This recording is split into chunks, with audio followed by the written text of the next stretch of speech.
Aujourd'hui, on voit les tableaux.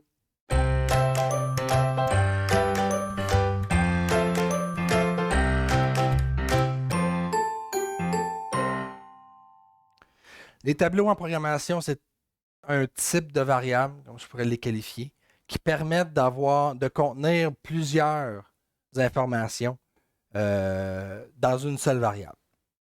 Si vous avez déjà travaillé avec Excel, par exemple, euh, Excel, c'est comme un gros tableau. Hein. Vous voyez, il y a des lignes, il y a des colonnes, et puis on peut aller inscrire une information différente dans chaque cellule. Hein. Une cellule qui est définie par sa ligne et sa colonne. Les tableaux, ça ressemble un peu à ça. Sauf que c'est sûr qu'il n'y a pas, habituellement, il n'y a pas un nombre illimité de colonnes. Souvent, on va travailler juste avec une colonne. Ce que les tableaux vont nous permettre de faire, c'est d'avoir une liste quelconque avec laquelle travailler. Dans notre exemple de programme qu'on fait actuellement, le carnet d'adresses, ça va nous permettre de conserver en mémoire notre liste de contacts. Je vous invite encore une fois à aller visiter le site web, le lien dans la description plus bas. Et puis là, on part pas d'un programme vide, on part avec déjà un squelette que j'ai fait dans la vidéo précédente, la vidéo qui parle des fonctions. Je vous invite à regarder cette vidéo-là si vous l'avez pas, l'avez pas regardé. Mais en résumé, ce que notre programme fait, c'est un programme de gestion de contact. On va pouvoir entrer des noms et on affiche un menu, il y a des choix. Et puis présentement, là où on est rendu, c'est juste la gestion du menu. Alors on fait play, on a le menu qui arrive, on a nos commandes. Si on tape 1, on va pouvoir entrer un nouveau contact. 2, on va pouvoir afficher la liste. Je ne ferai pas 3. M, on réaffiche le menu. Et 3, ça nous permet de quitter. Donc, dans la vidéo précédente, c'est ça qu'on a fait comme squelette de programme. Pour vous expliquer c'est quoi les tableaux, ce qu'on va faire, c'est qu'on va implémenter, on va faire le 1 qui est entrer un nouveau contact. Donc, vous savez c'est quoi une variable. On l'a vu dans une autre vidéo.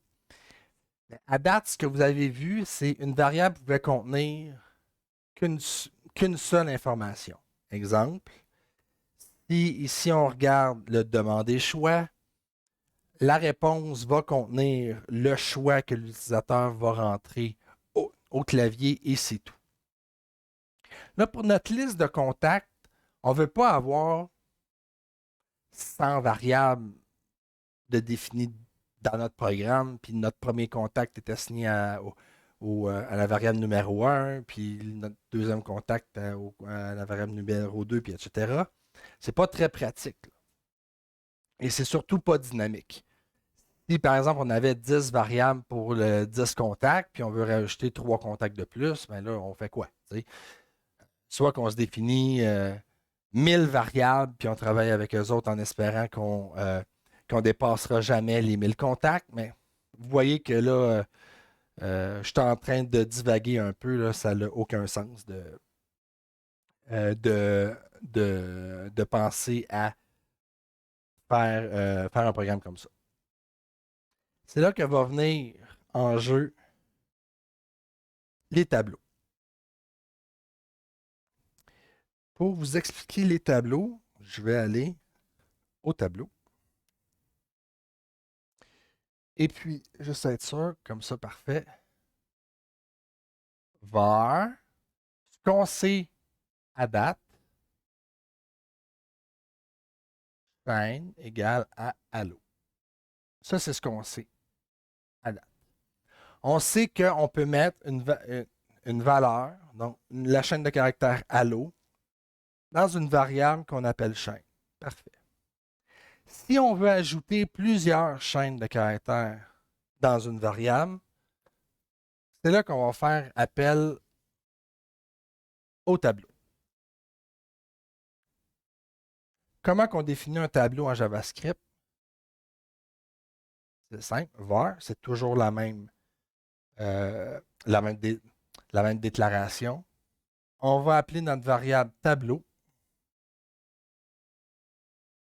toujours la même chose, var, suivi du nom de notre variable, égale. Et là, au lieu de donner une valeur, comme Allo toi, ce que j'ai fait tantôt, on va dire parenthèse carré ouvrante, parenthèse carré fermante. Ça, ce que ça fait, c'est que ça définit un tableau vide. Le tableau ne contient aucun élément dedans. Pour ajouter un item au tableau,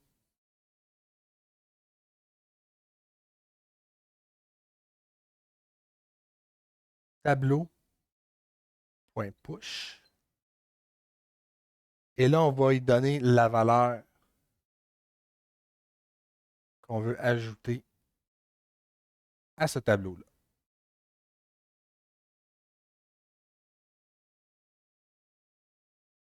Tableau.push.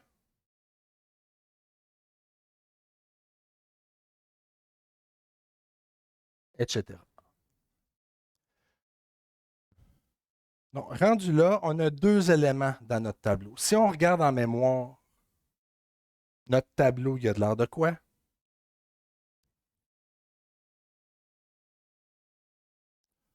On a un item ici qui contient Vincent. Puis on a un item qui contient Marc.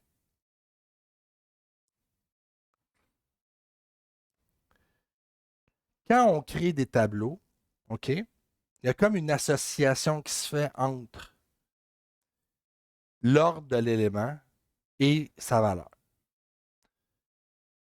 Comme par exemple, dans notre cas ici, on a deux éléments dedans. L'élément Vincent va être à l'index numéro 0. Et Marc va être à l'index numéro 1.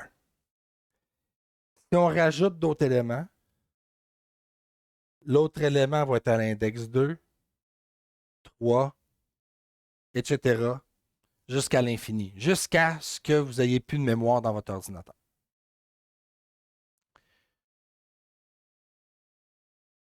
L'index qui est ici va nous être utile pour pouvoir accéder à la valeur. Parce que si on n'a pas d'index, comment qu'on peut dire au programme, OK, je veux accéder au deuxième élément, ou au premier élément, ou au 10e élément? Je veux accéder à toute la liste. Donc, l'index ici est vraiment primordial. L'index, c'est un index à base 0. Donc, le premier index qui est dans le tableau, ce n'est pas 1, c'est 0. C'est pour ça que vous allez voir souvent que les compteurs, là, ils commencent souvent à 0 et non pas à 1. Parce qu'il y a beaucoup de choses en informatique que la base, c'est 0. Fait qu'au lieu que le premier item soit 1, le premier item, c'est 0.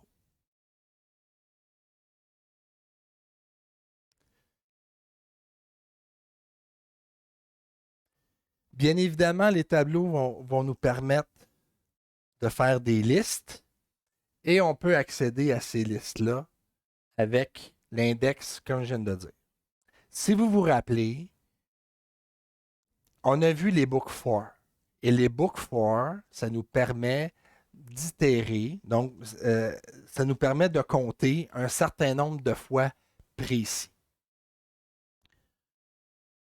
Pour ajouter un item dans un tableau, il faut faire tableau.push. Mais c'est possible d'obtenir la grandeur du tableau. Il y a combien d'items dans le tableau? Pour avoir il y a combien d'items dans le tableau en JavaScript,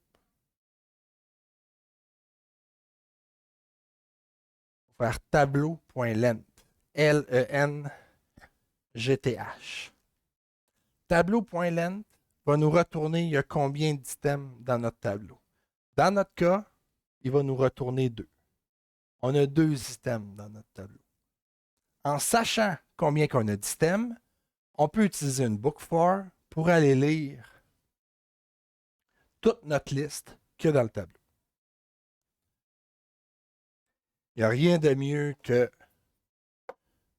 peu de pratique pour illustrer la théorie. Je vais m'ouvrir une autre fenêtre de notre site web où je vais illustrer juste la notion de tableau. Donc, comme on a vu ici dans notre tableau, je vais me déclarer une variable tableau dans laquelle bracket, parenthèse carrée, je ne sais pas trop comment appeler ça, là.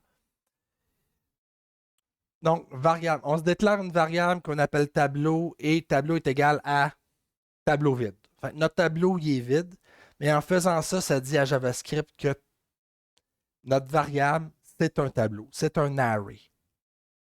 En anglais, on appelle ça un array. Je ne sais pas si je l'ai dit là, à date, là, mais le terme anglophone de tableau pour la programmation, c'est array. Dans notre tableau, on va faire tableau. Puis là, vous voyez que, compte tenu que JavaScript, il sait que c'est un tableau, en faisant point, il nous donne c'est quoi toutes les autres fonctionnalités qu'on peut appeler avec le tableau. Donc, je vais parler de push tantôt, qui est ici. Push qui permet de pousser une valeur dans un tableau. J'aime pas trop le terme, là. Mais push va ajouter un item au tableau. Je vais parler de length ici. Length qui est une propriété. Length qui va retourner combien qu'on a d'items dans ce tableau-là. Je vais juste vous dire la différence entre le petit cube ici et le rectangle. Ici, le cube, c'est une fonctionnalité, c'est une fonction. Il faut appeler ça avec les parenthèses. Si on fait ça, on va absolument l'appeler avec les parenthèses. Et en y donnant les paramètres voulus, bien entendu. Tandis que le length, ici, c'est une propriété. Vous voyez, c'est marqué ici property. Puis là, c'est marqué méthode, fonction. Okay? Ici, c'est une propriété du tableau, ce qui fait que ça peut être appelé sans les. Pas ça peut, mais ça doit être appelé sans les parenthèses. Okay? Il faut juste garder ça en tête. C'est peut-être un peu confondant, là. Mais plus tard, dans une autre vidéo, j'expliquerai en détail c'est quoi la différence entre les deux. Mais pour le moment, sachez juste que quand vous voyez dans ce site web-là, quand vous voyez length comme ça ou que vous voyez property, vous pouvez accéder à sa valeur sans utiliser les parenthèses. Donc, comme j'ai ici marqué sur mon tableau en arrière, on va faire tableau, .push. Puis dans notre tableau, on va rajouter Vincent. Et on va ajouter Marc. Console.log, tableau.length. Comme ça. Si on fait play, on va voir que notre résultat affiche 2. Nous avons 2 éléments dans ce tableau. Maintenant, ce que je veux faire, je veux afficher chacun des éléments de ce tableau-là. Je veux afficher à l'écran Vincent et Marc. On va utiliser, bien entendu, la book for que je vous ai parlé tantôt. For. Si on se rappelle, la book for demande 3 arguments, 3 parties précises entre les parenthèses. La première parenthèse, c'est la déclaration de notre variable qui va être utilisée comme compteur. Var i est égal à 0. Point virgule. Pourquoi 0? Je vous rappelle que dans les tableaux, le premier élément qui est dans le tableau, c'est l'élément 0. Ce n'est pas l'élément 1. Le tableau commence à 0. On vient à notre book for. On a notre déclaration de variable et notre i commence à 0. C'est parfait. Deuxième chose qu'il faut passer à notre book for, c'est dire quand est-ce qu'on arrête. Ou non, pas quand est-ce qu'on arrête, mais c'est quoi la condition pour que la book for itère. Donc, on va dire tant que i est plus petit que tableau.length. Je vais expliquer ça tout de suite après. Et la troisième partie qu'il faut dire, c'est une fois que j'ai terminé de faire une itération, la boucle for, une fois que j'ai terminé, quelle instruction je dois exécuter avant de passer, avant de recommencer et d'évaluer s'il faut que je continue. On va faire I++. Pour incrémenter le I, on commence à 0, après ça, il faut aller à 1, à 2, à 3, etc.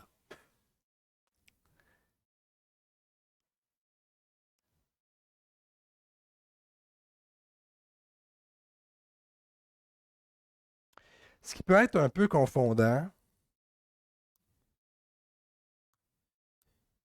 ici, je vais juste faire un console log de I pour vous montrer que, bon.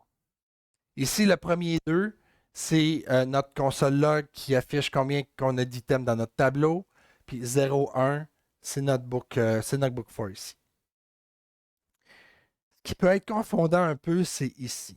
Pourquoi je dis qu'il faut boucler tant que tant que I, notre compteur, est plus petit que le nombre d'éléments qu'on a dans notre tableau. C'est un peu illogique.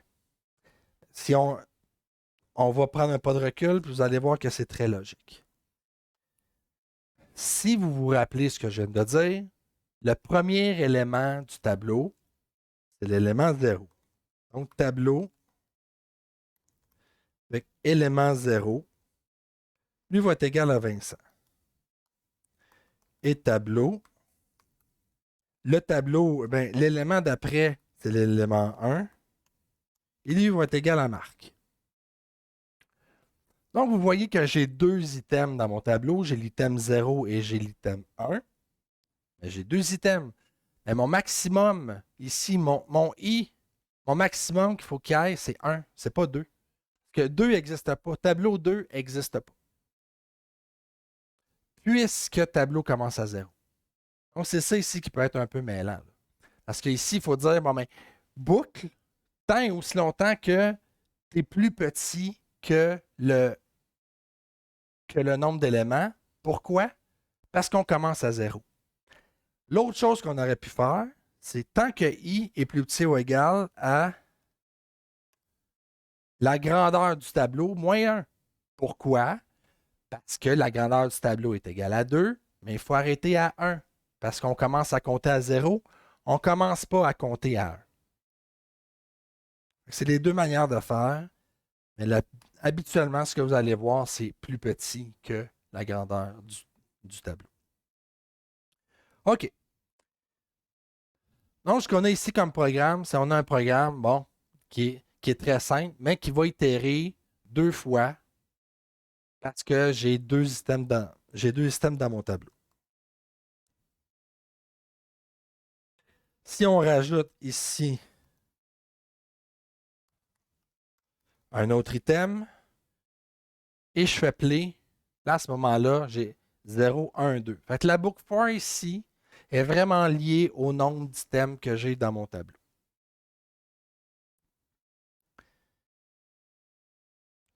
À date, c'est plutôt simple, puis on affiche ici le console, le I, fait que la valeur du compteur. C'est relativement simple. Maintenant, comment je fais pour afficher le contenu de cette variable?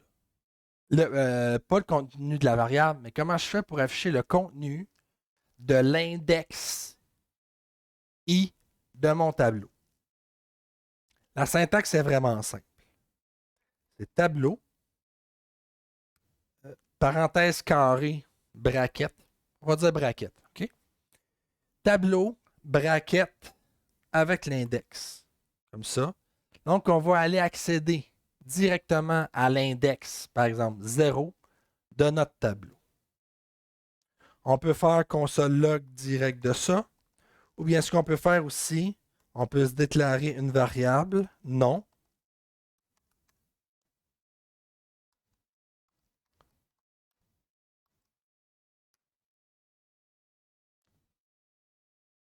Et par la suite, afficher cette variable-là. Donc, vous voyez, dans la partie de résultats, mon index 0, ici j'ai Vincent, mon index 1, j'ai Marc, et mon index 2, j'ai Jean-Pierre. Pour que ce soit un petit peu plus concis, ce que je vais faire, c'est qu'on va afficher I plus espace plus nom. Donc, ça va nous permettre d'avoir une ligne de moins. On va faire play. Mon tableau à l'index 0, je contiens Vincent. Mon tableau à l'index 1, j'ai Marc. Et mon tableau à l'index 2, j'ai Jean-Pierre. La clé, c'est vraiment ça ici. Tableau, bracket, I. I qui représente c'est quoi mon index. Pour faire l'allusion avec Excel, si vous avez travaillé avec Excel, là, imaginez un chiffrier Excel qui a juste une colonne dedans. La colonne A. OK? Il y a juste une colonne dedans. Dans la première colonne, vous avez Vincent. À la première ligne, vous avez Vincent. La deuxième ligne, vous avez Marc. La troisième ligne, vous avez Jean-Pierre.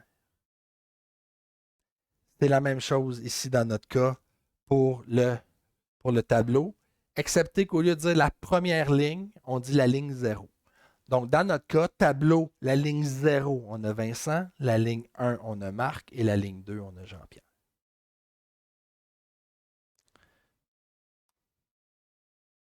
C'est une première manière d'itérer dans un tableau. Il y a une autre syntaxe qu'on peut utiliser pour itérer dans un tableau. Cette syntaxe-là est particulièrement nouvelle dans JavaScript. Il y a quelques années, voire même quelques mois, là, je ne suis pas certain. Mais il n'y a pas si longtemps que ça, on n'aurait pas pu utiliser cette autre syntaxe-là. Mais je vais vous la montrer ici. Une syntaxe qui est beaucoup plus simple, à mon avis, qui a moins de paramètres. Là. C'est encore une book for, mais ce qui va changer, c'est ce qu'on va mettre ici dans les parenthèses. Donc, au lieu de se déclarer une variable i, qu'on va initialiser à 0, et dire, bon, ben OK, ben, faut exécuter la book for pendant combien de temps? Bon, ben, jusqu'à temps que i soit plus petit que ça. Une fois que c'est fini, qu'est-ce qu'il faut faire? Tu sais, c'est trois morceaux qui peuvent être un peu compliqués à comprendre.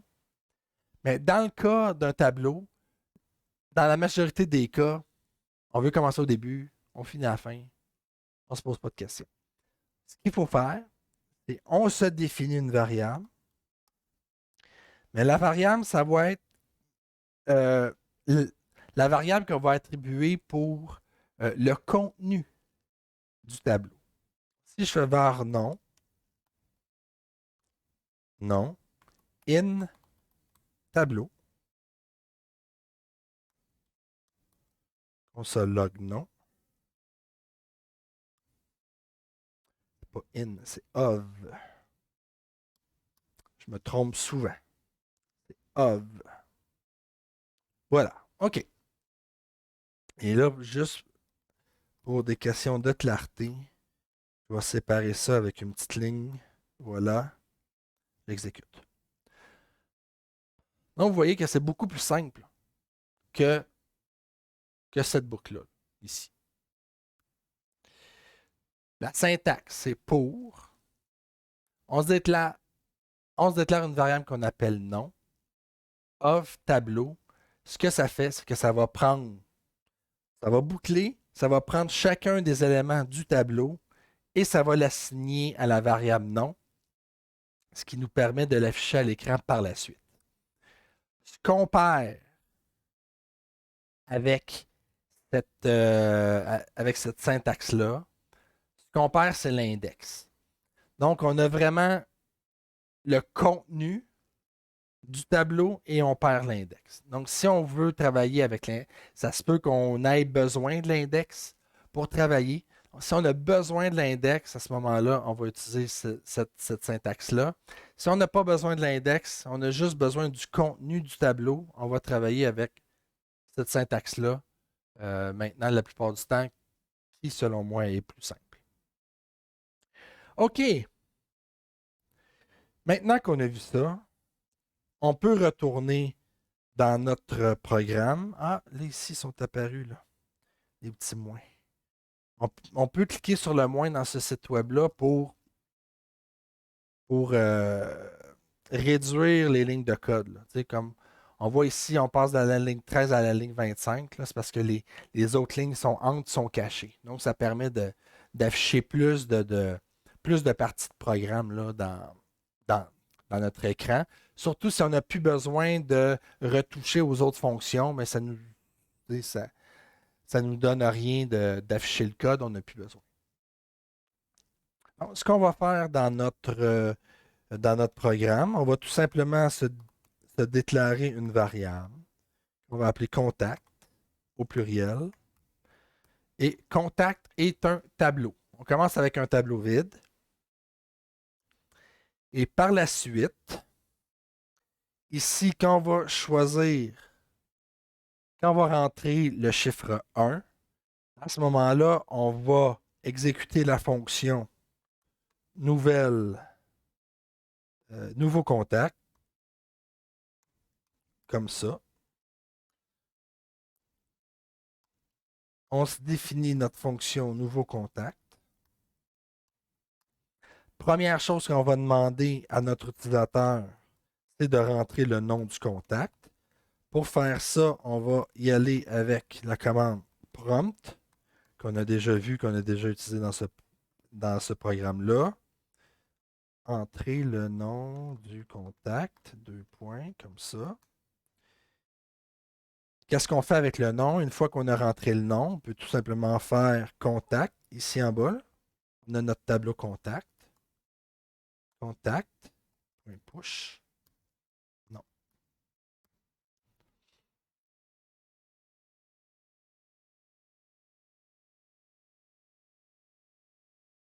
On va exécuter ça juste pour voir si tout fonctionne. 1, entrée nom du contact, Vincent, Enter. Parfait. Là, le programme continue. Donc là, le programme continue, mais on n'a pas trop de feedback pour savoir qu'est-ce qui se passe, puis est-ce que le contact a bien été ajouté. Donc, ce qu'on va faire dans la fonction afficher menu, on va tout simplement entrer comme information supplémentaire le nombre de contacts. Il y a contact, qui est notre variable qui est définie plus bas. Pour avoir le nombre d'éléments dans un tableau, on fait quoi? On fait .length, GTH, dans la liste. Dans la liste. Comme ça. Donc, on va savoir tout le temps, en temps réel, combien qu'on a de contacts dans notre liste. Oups! J'ai une erreur. Cannot read property length of undefined. Ah, oui. OK. Pourquoi j'ai ça?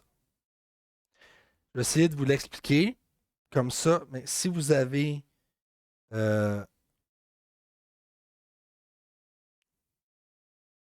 j'ai un problème d'affichage ici.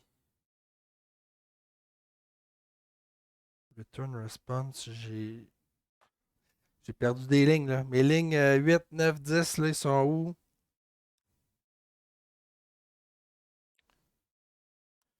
Je vais voir si j'ai vraiment perdu le code avant. Un nouveau document. CTRL V. J'ai pas perdu le code. Je vais le garder là juste au cas où. Hein. OK. Je vais vous expliquer c'est quoi mon problème ici. Cannot read ça, honnêtement, là, quand vous allez commencer à programmer en JavaScript, ça se peut que vous voyez ça des tonnes et des tonnes de fois. C'est quoi mon problème? C'est que ici, là, contact.length,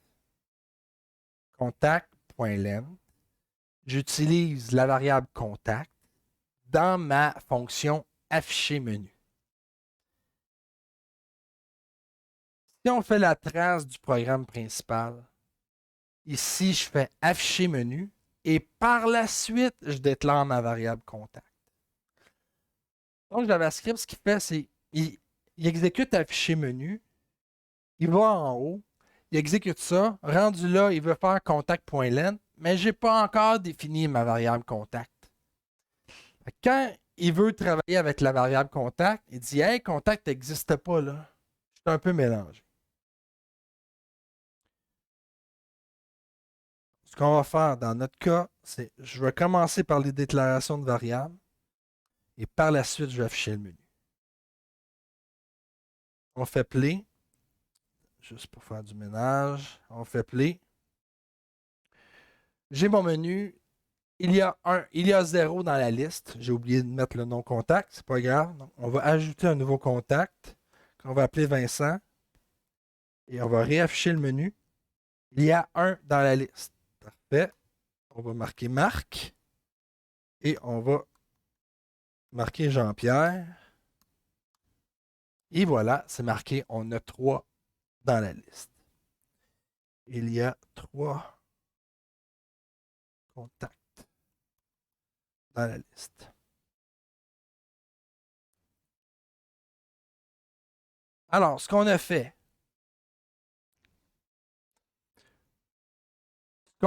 c'est qu'on a demandé à l'utilisateur de rentrer le nom du contact. On prend la valeur qui est rentrée au clavier, on l'ajoute le contact dans le tableau. Et autre chose, on affiche ici dans le menu combien qu'on a de contacts dans notre liste. Numéro 1. Maintenant, ce qui nous permet de faire l'autre choix de menu, qui est d'afficher la liste de contacts. Et là, honnêtement, 9, 10, 11, 12, 13, ici, là, il se passe quoi avec ça?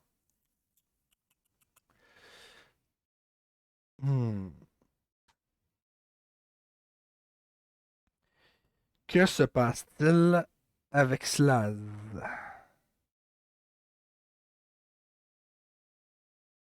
Y a-t-il une option quelconque que je peux faire? Pique, non. C'est ici. C'est ici. J'ai pas d'expendal. Là, peut-être, non. OK. Donc, je pense que mon seul choix, c'est de tout sélectionner ça. On réactualise la page.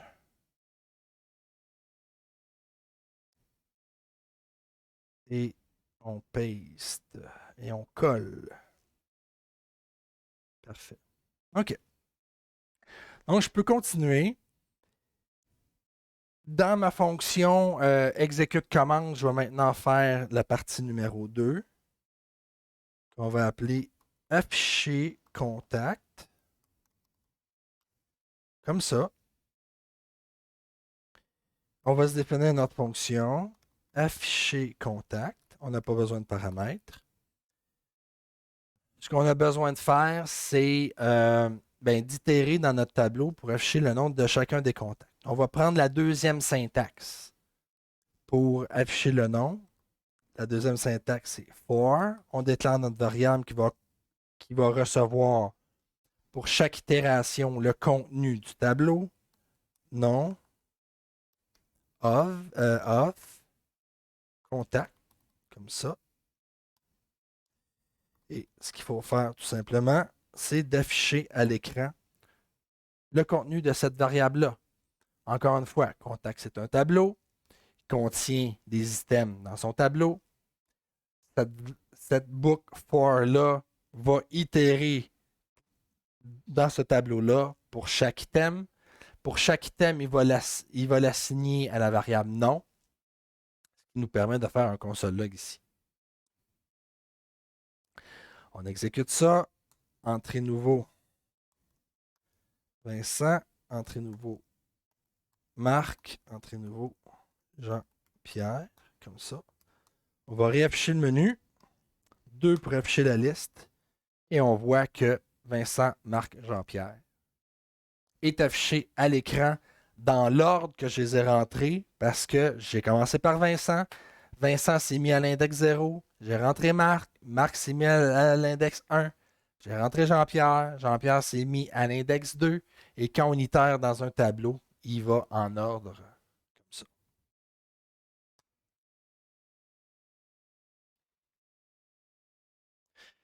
Donc, on voit que notre programme il avance. On a vu avec ce programme-là dans l'autre vidéo le concept des fonctions, concept qu'on a réutilisé dans cette vidéo-ci. Et ça nous a permis aussi de voir les tableaux en anglais les arrays, pour pouvoir ajouter plusieurs items dans une même variable. Notre programme, on peut ajouter des utilisateurs, ajouter des contacts et afficher la liste de nos contacts. Bien évidemment, ça reste que ça ne conservera pas en mémoire votre liste. Là. C'est éphémère comme programmation. On n'enregistre pas ça sur un fichier sur un disque. On n'enregistre pas ça dans une base de données. Ça reste en mémoire de l'ordinateur. Si vous fermez votre navigateur puis vous revenez, vous n'aurez plus votre liste de noms. Mais ça démontre certains concepts. Alors, j'espère que ça a bien été compris, le concept de tableau. Je vous invite à me suivre sur ma chaîne YouTube, à venir me suivre sur Twitter, BandanaCode 2020, et d'aller visiter ma page Facebook, BandanaCode. Si vous avez des questions, des suggestions, des commentaires, gênez-vous pas, ça va me faire plaisir de discuter avec vous. D'ici le prochain, je vous dis